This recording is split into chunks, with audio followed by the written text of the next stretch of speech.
Hello, and welcome to our weekly live dialogue with Helga Zepp-LaRouche, the founder and chairwoman of the Schiller Institute. It's August 16th, 2023. I'm Harley Schlanger, and I'll be your host. If you have questions and comments for Helga, you can send them to us at questions@schillerinstitute.org, or you can post them in the chat box. Helga, we have a series of events occurring which are portending a major change in the world as part of an ongoing process. There's the BRICS conference, which is coming up next week in South Africa, with many nations beyond the BRICS members participating. And there's a conference ongoing in Moscow today titled Global Security Realities in a Multipolar World, which has more than 70 nations participating and is providing a glimpse of what we might expect next week at the BRICS summit. So there's an ongoing effort at the same time from the so-called Western nations to sabotage the fight to end colonialism. What can you tell us about how this battle is shaping up? Well, I think the establishments in the West are so far refusing to recognize that their policies have caused a boomerang to occur, or these policies boomeranged, and there was a tremendous blowback because the sanctions policy against Russia has not hurt Russia. It has hurt especially Europe and there especially Germany. The confiscation of assets has led to a de-dollarization, and the general geopolitical policies have led now to a situation where China and Russia are in a cemented strategic partnership, which all efforts to try to divide will fail. And you have an absolute, major strategic revolt, one can say, from the side of the developing countries who absolutely don't want to be under the yoke of colonialism anymore. So, I think that the best image I could come up with to, give it all a metaphor is the fact that when Foreign Minister Baerbock tried to fly into the Indo-Pacific, she had to return with her plane 2 times because of a technical failure, supposedly, of the plane. And the plane had to put a lot of kerosene into the ocean to be able to land again so shortly after take-up. Then she had to cancel her entire visit, and obviously the opportunity to send nice pictures home for the credulous failed completely. And there were many comments in the international media, some of them quite schadenfroh, basically saying this is typical for German politics these days. They can't get anything done anymore. And there is something to it, because if you look at all the many failures of infrastructure, of punctuality of the trains, and I could make a very long list, it is the failure of a wrong policy, especially the green policy, which now is leading to the destruction of Germany. This image of Baerbock not being able to fly to the Indo-Pacific is sort of the synonym where things stand.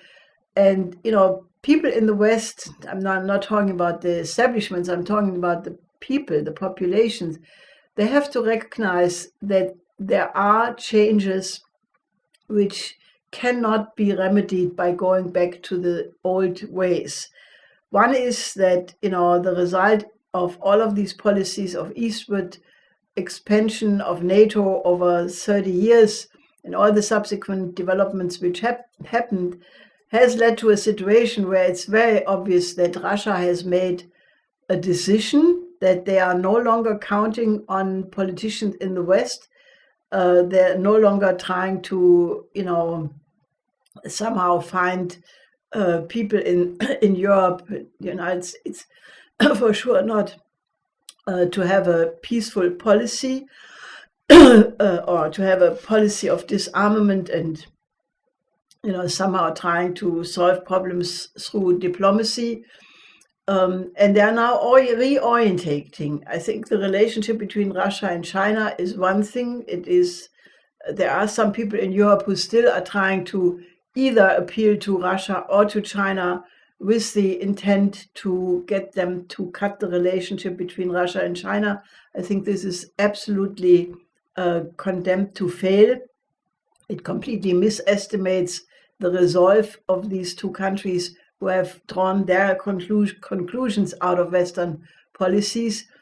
And it has completely backfired also in respect to the policy of the developing countries, who, because of the Chinese option of cooperating with the Belt and Road Initiative for the last 10 years, have now seen for the first time to have an alternative to the neoliberal system, which basically put them into a situation where they could not overcome their dependency on Western credits, which had conditionalities attached to them, which basically prohibited any real industrial development of the developing countries. So they have basically drawn the conclusion. And if you listen to all of these speeches from Africa, from the development of the Sahel zone, Niger, Chad, Burkina Faso, Algeria, South Africa, Zimbabwe, you get a completely new tone where it is very clear that they are saying openly, we had it with your colonial policies. Now, there was just a week ago or so, the Russia-African Summit in St. Petersburg, where our Schiller Institute representative from France, who is the head of the Africa desk, basically was the only Western representative who was invited to the summit. And he made an absolutely fantastic report about it. You should go on our website and look at this, and you can retweet it and resend it in any possible ways, because people have to know that that is the new spirit of the global South. So I think, these things cannot be reversed. I don't think you can go back to the old geopolitical game. I think the only way out would be that enough people in Western Europe and the United States understand that they have to move to cooperate with the global majority. That means a new paradigm, a new concept of international relations, which regards every country as an equal, which respects the sovereignty of all, which goes for a mutual win-win policy in the interest of everybody. And that will be a new experience for some of the people who still have been used to think in the old colonial ways.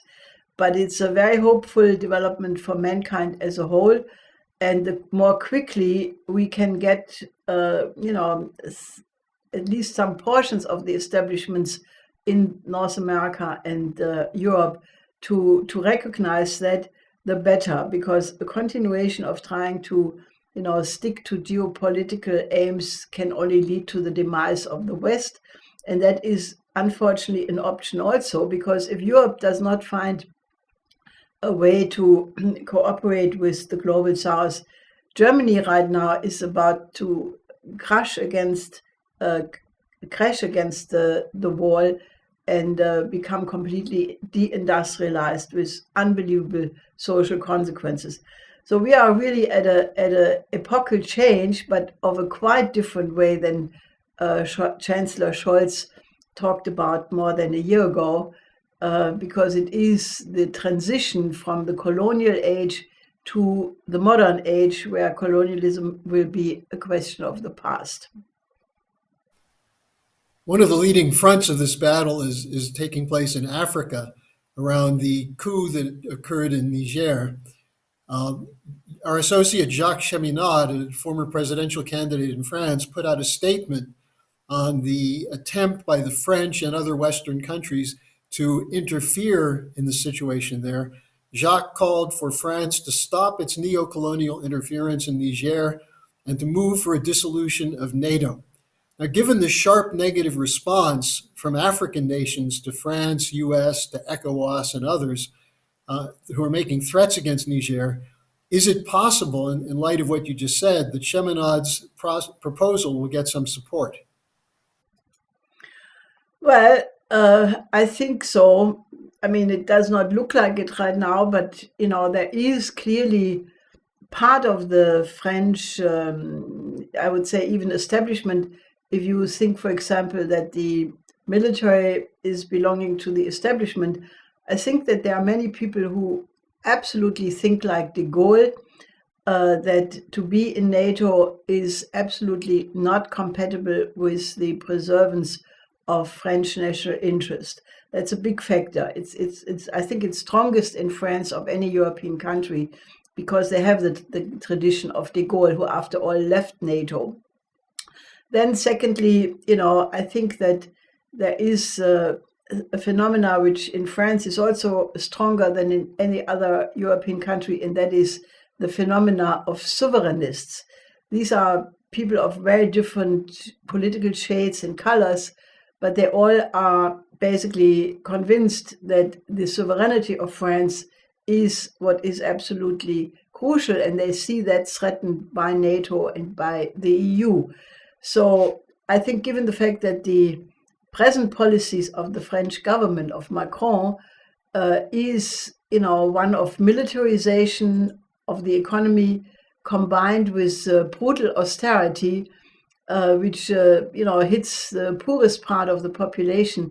I think France, like any other European country, is becoming more and more a social explosive entity, and that is a big factor as well.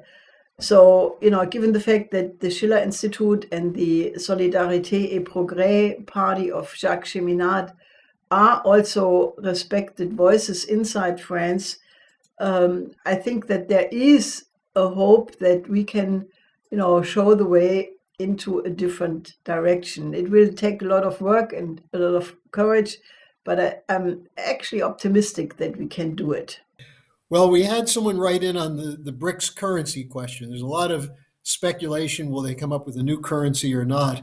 And Greg asks, how can the BRICS work out the valuations for commodities from different countries? Will they use valuations in gold, or what do you think about that? Well, my late husband, Lyndon LaRouche, wrote a very important conceptual paper about that question many years ago called Trade Without Currency. And there he actually proposes that a new currency should be created based on commodities and values of physical economy. What that means is that you will have to have a clearance institution among national currencies, and then you have to you agree on a certain standard of price setting for gold and other commodities, fixed exchange rates, and then you value the productivity of labor as a key factor in the situation. So then there needs to be adjustments from time to time, but as long as the vector of development is in the direction of an increase in the productivity through investments in those technologies which lead to an increase in the energy flux density and the related relative potential population density, you can adjust this. Now, this is a very important measurement because not every new technology is doing that. For example, green technologies may look attractive to the speculators because they can create bubbles for a short period of time, but they're actually decreasing the productivity of the labor and also the productive capacities, and they go in the direction of lowering the potential population density. So these are things which can be absolutely scientifically measured. And I think that this correlation between the energy flux density and the population density is something which will have to be exactly figured out and obviously, this is in discussion right now very acutely. Okay, now we have a question from Agneta from the Global Network Against Weapons and Nuclear Power in Space. Uh, Her group is very much concerned with ending the arms race, and she asks, will you take on space warfare? What's your view of space warfare? Well, I think space warfare is even more perverse than warfare on Earth, because space is really the area where the next phase of human development should occur, namely that we overcome the geopolitical confrontation and the idea that you have to put out your stake on the moon and this part is mine, and I will defend this with weapons. Naturally, space war is already a factor.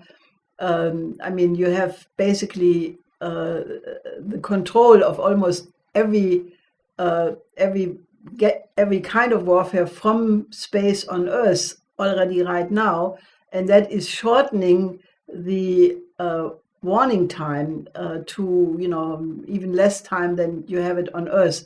So it is very important to include space weapons and the use of space for military purpose into a new disarmament agreement. But I think more important philosophically is that space must become the area of cooperation of the human species. It's that which makes us human. I mean, if you think about the fact that, since actually Apollo, I think it was Apollo 9, I'm not quite sure, the first time when man was able to lift from the Earth. This was a huge breakthrough. In many astronauts think that this was even a greater breakthrough than the Apollo landing on the moon, because it meant that mankind could started to stop to be only earthlings, that we could indeed lift ourselves into space. And that was the first baby step, so to speak, of mankind becoming a space species. And now in a few days we will have several moon landings. I think a Russian one and I think an Indian one just shortly before the BRICS summit. Soft landings on the south pole of the moon. There are very concrete plans of several space agencies to build a village on the moon, and that should be where nations peacefully collaborate to make the next step in terms of conquering and finding out about the laws of the universe. And that's what human beings should do. So I think this is very high on the agenda. Okay, let's shift the subject for a moment to US politics, because there have been some developments there with the fourth round of indictments against Donald Trump. Several people have asked about these indictments, and the general theme is, doesn't this look like overkill? Isn't this going to backfire on the people who are going after Trump through the courts? Well, I mean, I'm pretty sure it will, because when the election took place, there were many people who were convinced that there was some tampering with the election. Now, because of the whole developments, January 6th, and people have been pretty much intimidated to take these issues up.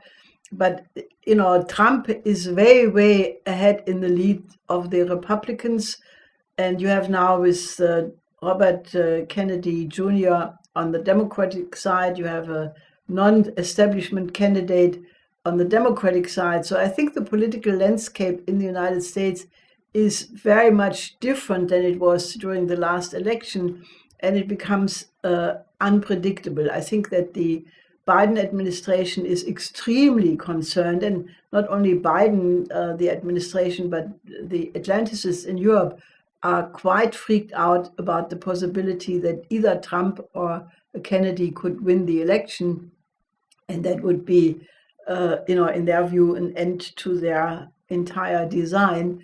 Naturally, this is very far away, and the changes which I talked about before are already creating a completely different situation. So I think, the short answer to your question is yes, I think it has the potential of completely backlashing against the present policies. Now we have a question from AJ from the chat room, which goes back to what you were talking about earlier, but he asks, whatever happened to diplomacy in the world? What is the responsibility of diplomats? Well, I think diplomats have to reinvent diplomacy because, it has basically been pretty much, damaged by the present Western diplomats. I mean, you have Blinken being the highest diplomat in the United States. Before that, you had other secretaries of state also, making it hard for diplomacy to breathe. And then you have Baerbock, not so successful in it either. So I think that diplomacy should be taking into account the interest of the other. Diplomacy should be finding a way, even if you have a very hopeless situation or a seemingly hopeless situation, it is the art of finding a new level on which a problem can be solved. And that means you have to know your partner, you have to know the history, the culture, you have to have a certain amount of sympathy for the other, because if you're not sympathetic, you cannot deal with it. And the problem with the present crop of diplomats, or most of them, is that they are so concerned with their own personality. They spend, in the case of Baerbock, she spends six-digit numbers of euros for photo and professional, makeup, and this is not diplomacy. This is PR. This is deception. This is everything but diplomacy. I think the art of diplomacy has a lot to do with statecraft. It has to do not only with the ability to form your own state to a vision, to make it better, to make it more creative, to more potential for its citizens, but to be generous for the other nations as well, and then have relations among nations and civilizations where each is acting in the interest of the other, or at least you have a way of solving things through creative ways of non-military means to resolve conflict. So I think that what is happening right now is the BRICS Plus at the BRICS summit. I think it starts next week already. There will be the BRICS nations. 23 nations will have applied for membership already. 22 more have informally requested membership. There will be 70 nations present altogether. And I think that what these nations are trying to do is to exactly develop a new system of relations among each other based on the 5 principles of peaceful coexistence and based on the UN Charter. But, all together treat each other with respect as equals. And that is something most of the politicians, diplomats in the West will have to learn again. Now we have a question from Balkrishna, who's a participant in the International Peace Coalition. And this also gets to the question of diplomacy, given all the threats against China coming from the West about its so-called aggressive policy in the Indo-Pacific region. Balkrishna asks, what do you think of the policy of China in the Indo-Pacific? Well, I think that China is, definitely regarding or watching out for its interest, because China is very much aware that all these games in the South Pacific is basically, designed to cause provocations all the time, like the so-called freedom of seafaring in the South China Sea, or now naturally the patrols around Taiwan, the weapon sales for Taiwan, the visits of the many politicians treating Taiwan as if it would be a separate nation. I mean, this is not a miracle to read that the aim is to contain China. So China is, basically investing a certain amount of its GDP in a military buildup. It's still way, way behind, let's say, the United States. So the talk about the military aggressiveness of China is ridiculous, because what China is doing is way, way, way less than what the United States and NATO are doing. Then the fact that NATO is deciding or wants to become global NATO, I mean, China has reacted very strongly against it, because they know perfectly well that the only aim of that is China. Also, what has the North Atlantic Alliance to do in the Pacific? It's just a provocative action. I think that the efforts to split Russia and India, China and India, all of that will, and especially in China and India, all of this will not work. I think there has been a tremendous effort to basically have doomsday saying for the coming BRICS conference, that all these tensions will mean that they cannot get an agreement, for example, on the question if the BRICS should be expanded or not. But all the leaders, I think Modi himself, President Lula, Russian spokesman, Chinese spokesman, they have all basically nixed that and said that such speculations are exactly that, that they are speculations and not the reality. So I think China overall is absolutely not aggressive. It's not imperialistic. If you look at the history of China, they have, not engaged in proselytizing their system. It's not part of the Chinese philosophy. And so therefore, I think that the good thing is that China does have an orientation to help to uplift the countries of the global south through economic development. And if you talk to African leaders and many people in Asia or Latin America, they will tell you that they regard China as a friend.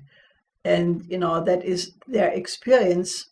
And, that's a good thing. We have one more question. Let me get it out quickly and you can answer this.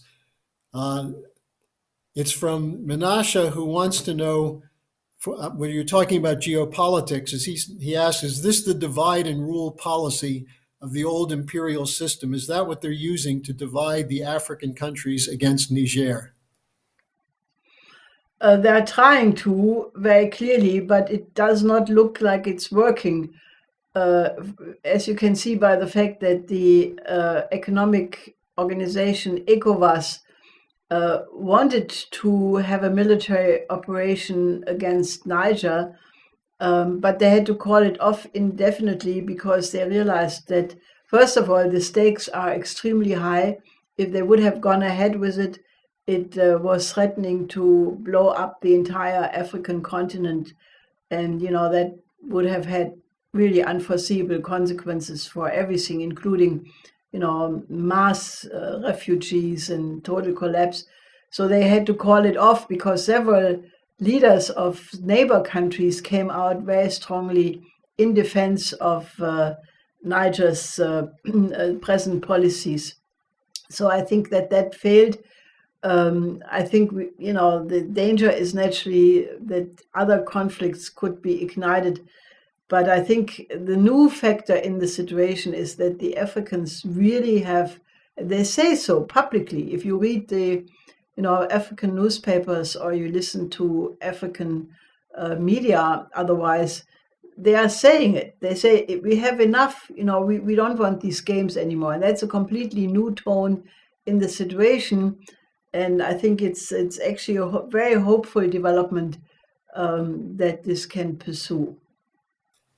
And hopefully, the people in the West will take the same attitude and join the global South in ending the period of colonialism.